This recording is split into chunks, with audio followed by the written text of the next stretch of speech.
అవునండి. మరి గొంతులో ప్రాణం తీయగలమా? తీయడమే చేయాలి. మనం ఎన్ని సంవత్సరాల నుంచి ఎప్పుడు ఒక బాలాకోట్ స్ట్రైక్ లాగా చేసినా కానీ, ఉరి స్ట్రైక్ చేసినా కానీ, మనం ఆ స్ట్రైక్ చేసేసి వాపస్ వచ్చి కూర్చున్నాం. పాకిస్తాన్ ఇప్పుడు దారికి వస్తుందేమోనని. కానీ ఈ రోగ్ స్టేట్ ఏదైతే ఉందో, ఈ ఫెయిల్డ్ స్టేట్ ఏదైతే ఉందో, and this terrible jokers who are sitting there as leaders of Pakistan, they don't seem to understand and take the lesson home that they should not mess with India. And therefore ఈసారి మాత్రం మనం వాళ్ళని అష్టదిగ్బంధనం ఏదైతే చేశామో, and నేను నిన్న hammer and anvil అని చెప్పాను. Anvil is down and hammer is in our hands, right? Each time they try an adventure or a misadventure, we should keep striking with the hammer till they get destroyed by themselves. Okay. అంటే భరత్ రెడ్డి గారు మీరు ఇందాక అన్నారు మనం ఈ రోజు చేసింది SCAD అని అన్నారు. రెండోది స్టెప్ DAD అన్నారు. అసలు ఈ DAD అంటే ఏంటి? ఆ నెక్స్ట్ స్టెప్ మన భారత్ నుంచి ఎప్పుడు ఎక్స్పెక్ట్ చేయొచ్చు? ఆ విషయంలో ఎవరిది పైచే అవుతుంది? భారత్ దా, పాకిస్తాన్ దా? In between Pakistan Air Force and Indian Air Force నేను కొన్ని డిఫరెన్సెస్ చెప్తాను మీకు. నేను ఎప్పుడు కూడా అడ్వైస్ ఏమిస్తానంటే, శత్రువు ఎలాంటి వాడైనా కానీ మనం యుద్ధానికి వెళ్ళినప్పుడు శత్రువును మనం అండర్ ఎస్టిమేట్ చేయకూడదు, అలా కొట్టిపారేయకూడదు. అండ్ నేను మీకు ఇంకో పాయింట్ ఆఫ్ డేటా కూడా ఇచ్చాను, that they don't have the capability to fight for more than 7 to 11 days అని, రైట్? సో ఇప్పుడు ఇవి రెండు చూస్తే ఆపరేషన్స్ ఫస్ట్ ఎలా జరుగుతాయంటే, మనం పాకిస్తాన్ భూభాగంలోకి వెళ్ళాలనుకున్నా కానీ, వాళ్ళు మన భూభాగంలోకి చొచ్చుకొని రావాలనుకున్నా కానీ, the first thing that any of the side has to establish is air superiority. Air superiority రాకుండా గ్రౌండ్ ఆపరేషన్స్ అనేవి జరగవు. గ్రౌండ్ ఆపరేషన్స్ జరిగే అవకాశం తక్కువ. ఎందుకంటే పాకిస్తాన్ మన భూభాగంలోకి వచ్చినా కానీ వాళ్ళు ఆ ఆపరేషన్స్ ని సస్టైన్ చేసే సామర్థ్యత వాళ్ళ దగ్గర లేదు. కాబట్టి వాళ్ళు ఏం చేసినా కానీ వాయుదళం ద్వారా, మిసైల్స్ ద్వారా, డ్రోన్స్ ద్వారానే చేయాలని వాళ్ళ ప్లాన్ లో ఉంటుంది. Let us be very clear about this and let us be also be very అంటే clear. భరత్ రెడ్డి గారు అంటే ఇక పాకిస్తాన్ అటు క్షిపణి ద్వారా కానీ డ్రోన్ల ద్వారా కానీ దాడి చేసే సామర్థ్యాన్ని కోల్పోయినట్టేనా? ఒకవేళ చేసిన మనం ఈ S-400 air defence system Sudarshan చక్రంలో రంగంలో దిగింది, ఇంకా అది పూర్తిగా ఇంకా అడ్డుకట్టు వేసేస్తుందా ఈ రోజులాగా? లేదండి. So war is a very complex organism, and war is something which evolves dynamically on a daily, hourly, minutely basis. So మనం ఈ రోజు ఏ అజంప్షన్ తీసుకున్నా కానీ అది మరుక్షణంలో చేంజ్ తారుమారు అయ్యే అవకాశాలు ఉంటాయి. కాబట్టి మనం దేన్ని కూడా ఫండమెంటల్ గా బ్లాక్ అండ్ వైట్ గా ఇదే ఇప్పుడు అని చెప్పలేం. Secondly, no, I don't think వాళ్ళ సామర్థ్యం ఒక 5-10% తగ్గి ఉంటుందే కానీ అంతకంటే ఎక్కువ కాదు. అంటే వాడు ఎయిర్ డిఫెన్సెస్ లో నౌ కమింగ్ బ్యాక్, నేను మీకు చెప్పబోతుండే సామర్థ్యాల గురించి. మన ఎయిర్ ఫోర్స్, మన ఏడీ సిస్టమ్ ఏదైతే ఉందో, అంటే ఎయిర్ డిఫెన్స్ సిస్టమ్ ఏదైతే ఉందో, it is almost like iron dome. మీరు ఇజ్రాయెల్ లో ఐరన్ డోమ్ గురించి వింటారు. It's almost like iron dome in the sense that the deployment అంటే అంచెలంచెలుగా ఉంటుంది. బార్డర్ లో కొన్ని ఉంటాయి, బార్డర్ కి 10 కిలోమీటర్ల లోపలి కొన్ని ఉంటాయి, ఇంకా లోపలికి కొన్ని ఉంటాయి, డెప్త్ లో కొన్ని ఉంటాయి, రైట్? ఇలా అంచెలంచెలుగా మీ ఎయిర్ డిఫెన్స్ సిస్టమ్ ఉంటుంది. అండ్ ఈ ఎయిర్ డిఫెన్స్ సిస్టమ్ మొత్తం కూడా మనది చాలా బాగా మంచిగా ఇంటగ్రేట్ అయ్యున్న సిస్టమ్. అండ్ దీంట్లో మీకు అనార్మ్డ్ ఎయిర్ డిఫెన్స్ సిస్టమ్ కూడా ఉంటుంది, అంటే which just picks up on the radar and starts firing on its own. And there are then the other systems as well, right? And these are all integrated. అంటే ఒక unit లాగా ఈ 900 కిలోమీటర్ల మేర కూడా ఇది ఒక యూనిట్ లాగా ఇంటగ్రేటెడ్ గా పనిచేస్తుంది. Okay, so that is why Pakistan is not able to penetrate us today.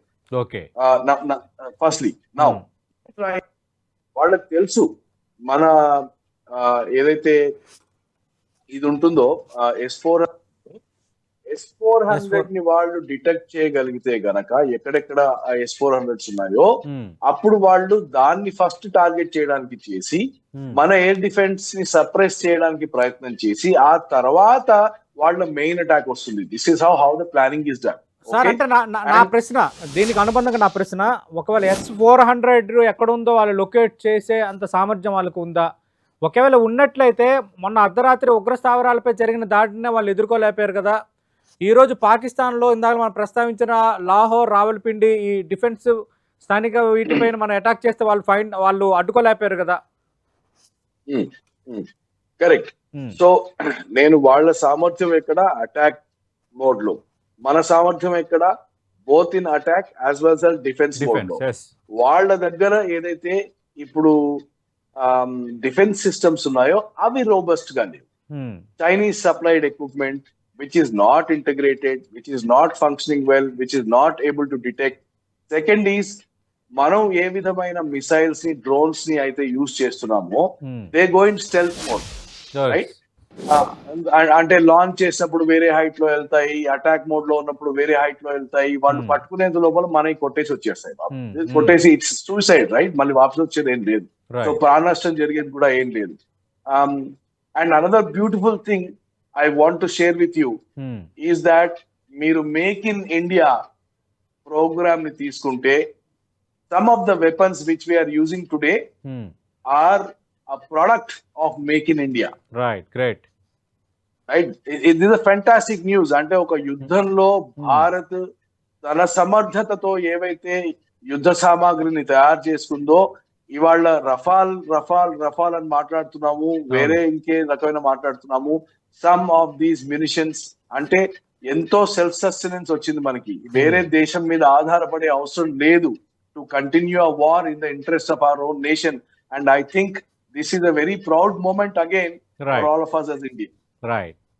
Bharat Reddy గారు, ఒక స్మాల్ బ్రేక్ తీసుకుందాం. బ్రేక్ తర్వాత రానున్న 24 గంటలు 48 గంటలు ఏం జరగబోతోంది? ఖచ్చితంగా భారత్ ఈరోజు రిటైటేషన్ ఇచ్చింది, అలాగే మరి పాక్ అదే రీతిలో స్పందించబోతుందా? ప్రధానంగా ఈ అర్ధరాత్రి చాలా కీలకమని అందరూ ఎందుకు అంటున్నారు? నిజంగా ఈ అర్ధరాత్రి కీలక పరిణామాలు చోటు చేసుకోబోతున్నాయా? దానిపై భరత్ రెడ్డి గారు అంచనా ఏంటి? భారత్ పాక్ మధ్య యుద్ధం బేకర్ పోరుగా మారిపోతుందా? ఇదే అంశంకి సంబంధించి 10 టీవీ స్పెషల్ డిబేట్ కంటిన్యూ అవుతుంది. ఈరోజు జరిగిన పరిణామాల నేపథ్యంలో కొంత తీవ్రత పెరిగింది. మనతో పాటు లైవ్లో కంటిన్యూ అవుతున్నారు ఆర్మీ మేజర్ భరత్ రెడ్డి గారు. భరత్ రెడ్డి గారు, ఇప్పుడు పాకిస్తాన్ రిటైటేషన్ కూడా ఉండబోతుంది అంటున్నారు. ఆల్రెడీ మన 15 నగరాలపైన వాళ్ళు క్షిపణులు, డ్రోన్లతో దాడి చేస్తే మనం సమర్థవంతంగా తిప్పికొట్టాం. దానికి ప్రతి దాడిగా మనం దాదాపు 9 నగరాలపైన మన ఇండియన్ ఆర్మీ డ్రోన్లతో అటాక్ చేయడమే కాదు, ఓవరాల్గా పాకిస్తాన్ ఎయిర్ డిఫెన్స్ సిస్టమ్ని ఎందుకు పనికి రాకుండా చేసిన పరిస్థితి. ఇప్పుడు పాకిస్తాన్ ఏం చేయొచ్చు? మీ అంచనా ఏంటి? మనం ఏ విషయంలో సంసిద్ధంగా ఉండాలి? డే వన్ మనం ఎప్పుడైతే ఈ ఆపరేషన్స్ ని మొదలు పెట్టామో ఆ రోజు ఎస్కలేషన్ కాకుండా చాలా కేర్ఫుల్ గా, చాలా మెజర్డ్ గా, చాలా కన్సిడర్డ్ గా కేవలం మనం వాళ్ళ జిహాదీ కేంద్రాలు ఏవైతే ఉన్నాయో వాటిని మాత్రమే అటాక్ చేయడం, వాటిని మాత్రమే ధ్వంసం చేయడం జరిగింది. But Pakistan today has chosen to attack our military installations. అంటే పాకిస్తాన్ ఏదైతే చేయకూడదో ఆ దురాగతం నిన్న రాత్రి చేసింది. దానికి ప్రతిస్పందనగా మనము వాళ్ళ ఎయిర్ డిఫెన్స్ సిస్టమ్ రడార్స్ ఏవైతే ఉన్నాయో ఈ 9 పట్టణాలలో వాటి మీద దాడి చేయడం జరిగింది. And we have confirmation from Lahore and Sialkot that their assets have been destroyed in both those places. Pakistan ఎంత మిస్అడ్వెంచర్ కి తలపడితే మన రెస్పాన్స్ దానికి డబుల్ గా ఉంటుంది అని మనం నిన్న మొన్న చెప్పుకొచ్చాము. అండ్ అదే మనం ఇప్పుడు చేసి చూపిస్తున్నాం కదా. అండ్ ఇంకొకటి, I don't think on 10 TV, but I said somewhere else that Pakistan is caught in between the devil and the deep sea. ముందు నొయ్యి వెనక గొయ్యి లాంటి పరిస్థితి. వాళ్ళు వేసుకున్న వ్యూహ రచనలో మనం ఎలాగైతే ప్రతిస్పందించామో అది వాళ్ళు ఊహించలేదు. అండ్ ఇప్పుడు పాకిస్తాన్ కి వెనకడుగు వేసే అవకాశం కూడా లేదు. ఎందుకంటే వాళ్ళు వెనకంజ వేస్తే ఇప్పుడు తప్పిపోయి కూడా ఏ దేశాన్నైతే వాళ్ళు తమ గుప్పిట్లోకి తెచ్చుకోవాలని ప్రయత్నం చేస్తున్నారో అది బమ్ము అవుతుంది. బలూచీలకు చాలా బలం వస్తుంది, సింధీలకు బలం వస్తుంది, అండ్ వజీరిస్తాన్, ఖైబర్ పఖ్తూన్వాలో ఎవరైతే రెబల్స్ ఉన్నారో వాళ్ళకు కూడా చాలా బలం చేకూరుతుంది. ఎట్ ద సేమ్ టైం వాళ్ళ ప్రజలు ఎవరైతే ఉన్నారో ఆ ప్రజలు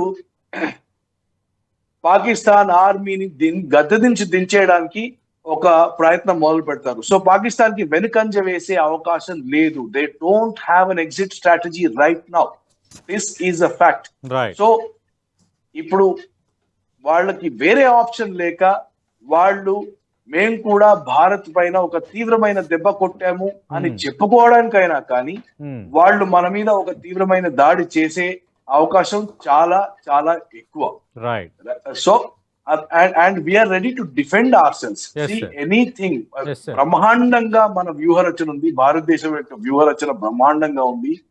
వాళ్ళు ఏదైతే చర్య చేస్తున్నారో ఆ చర్యనే తీసుకొని అంటే ఎవరన్నా వేళ్ళెత్తి మీద ముందుకు వస్తే ఆ వేలు పట్టుకొని ముందుకు లాగి చేయి కట్ చేస్తున్నాం మనం. Right. Okay. So like you said, Pakistan will again try to night and they will keep probing. They will keep doing these penetration attacks for some time till they find a gap. Right. So we should be ready for something big also. Yes sir. Yes sir. Thank you Bharat Reddy గారు. ఖచ్చితంగా something big కోసం మనం wait చేయాలి. కానీ పాకిస్తాన్ ఏ చర్యకు పాల్పడినా ఎదుర్కొన్నంత అద్భుతమైన వ్యవస్థ మనకు ఉంది. ఖచ్చితంగా పాక్ ప్రతీకారం కొంచెం హై లెవెల్లోనే ఉండబోతోంది. కేవలం ఒక విధంగా ప్రోబ్గా నిన్న క్షిపణులు మాత్రం ప్రయోగించింది. కానీ దాన్ని మనం ఉపయోగించుకొని వాళ్ళ రాడార్ వ్యవస్థను, డిఫెన్స్ వ్యవస్థను అయితే మనం స్ట్రైక్ చేయగలిగామని భరత్ రెడ్డి గారు చెప్తున్నారు. చూద్దాం రాను 24 గంటలు ఏం జరగబోతుందో. మరోవైపు